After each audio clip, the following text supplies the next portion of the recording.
restreint, c'est Amélie Lacrafie et Frédéric Petit. Amélia, pardon. Je suis un peu gâteux, Merci, Monsieur le Président.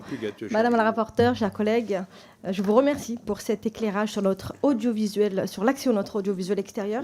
C'est un sujet vital, non seulement pour nos expatriés, donc nos Français à l'étranger, mais aussi pour l'influence culturelle, linguistique de la France à l'international. J'aimerais vous poser 2 questions précises. Vous mentionnez le hub arabophone de France Média Monde à Beyrouth.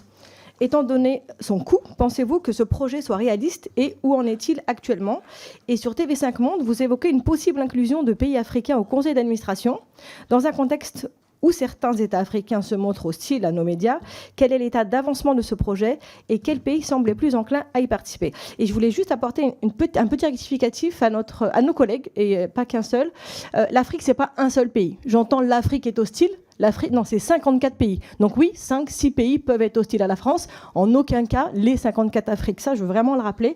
Et l'autocensure et l'autoflagellation me dérangent beaucoup. Quand le président parle de la France, mais je pense qu'il a raison et on a le droit de demander à nos médias français de corriger les fausses informations sans que ce soit de la vulgaire propagande. C'est ce que je pense. Je vous remercie pour votre attention et merci. Toujours. C'est un plaisir d'échanger avec ma collègue Lacrafie.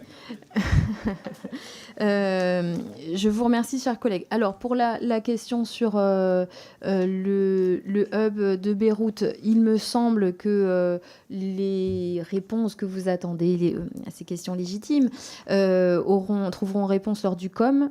Donc, ce sera débattu prochainement et vous aurez des réponses.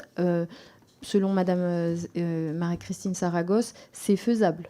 Donc, et je pense que faisable, pardon la création d'un hub à Beyrouth. Oui, d'accord. Et donc, je pense qu'en plus l'actualité lui donne raison et que on peut, il me semble, soutenir et ce d'autant plus que sur les éléments qui sont couverts par RMC Doualiya ou en tout cas en arabe, qui sont des sujets comme les droits LGBTQI, la liberté de mœurs, la laïcité, la séparation de l'Église et de l'État, des questions comme la GPA, etc.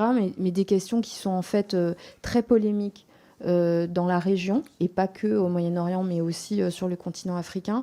La liberté de ton qu'il y a sur France Média Monde est claire et sont recherchées et attendues. Donc je pense que là-dessus, votre autre question, et vous avez raison, on parle du continent en pensant que l'Afrique est un pays, ce qui est évidemment complètement faux, et on ne le dit jamais assez, 54 pays, autant de visions nationales, pour ne pas parler des ethnies et des régions. Donc loin de moi l'idée de faire un amalgame. Par contre, je pense que la meilleure réponse que les médias, les rédactions de France Média Monde peuvent avoir dans un contexte de guerre informationnelle, c'est une liberté totale. Et je pense qu'on ne peut pas projeter nos attentes, que nous avons les services diplomatiques pour exprimer une réponse diplomatique nécessaire, absolument nécessaire.